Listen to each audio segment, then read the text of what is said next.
인스타그램이 10대들을 위해서 PG-13이라는 새로운 규칙을 내놨다고 하는데요. 자, 오늘 이 시간에는 이게 대체 무슨 이야기인지, 그리고 과연 진짜 효과가 있을지 한번 자세히 뜯어보겠습니다.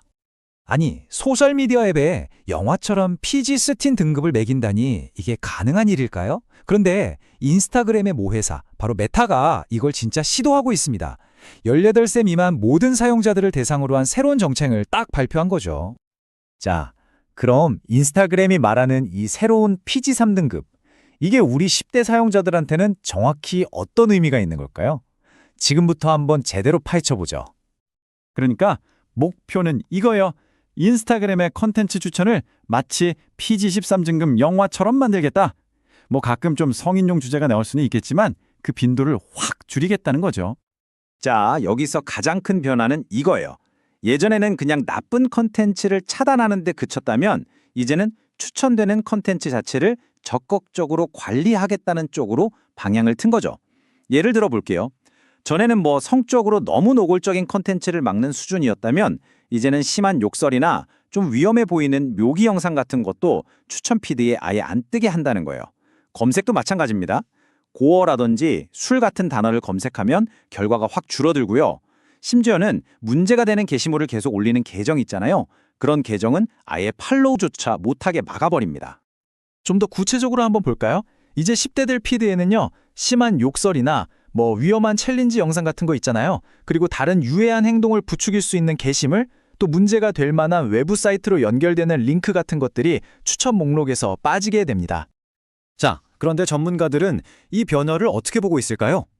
지금부터는 전문가들의 비판적인 시각을 통해서 이 정책의 실효성에 대한 좀 더 복잡한 그림을 한번 들여다보겠습니다.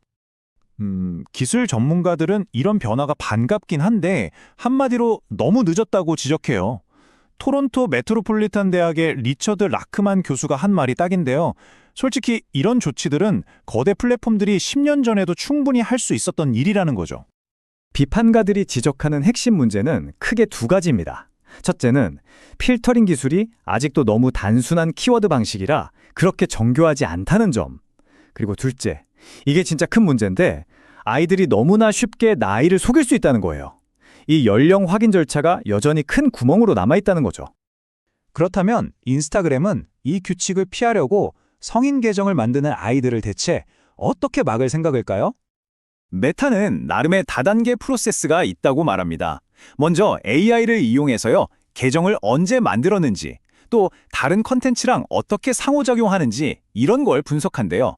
그리고 나서는 성인인 척하는 10대 계정 같다 싶으면 일단 표시를 해두는 거죠. 마지막으로 만약에 누가 생년월일을 18세 미만에서 그 이상으로 바꾸려고 하면 그때는 비디오 셀카나 신분증으로 본인 인증을 하도록 요구합니다. 하지만 기술 분석가 카미 레비 같은 전문가들은 이 모든 과정이 너무 불투명하다고 지적합니다.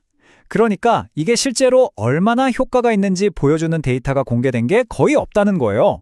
그래서 뭐 지금으로서는 그냥 메타의 말을 믿어줄 수밖에 없는 상황이라는 거죠.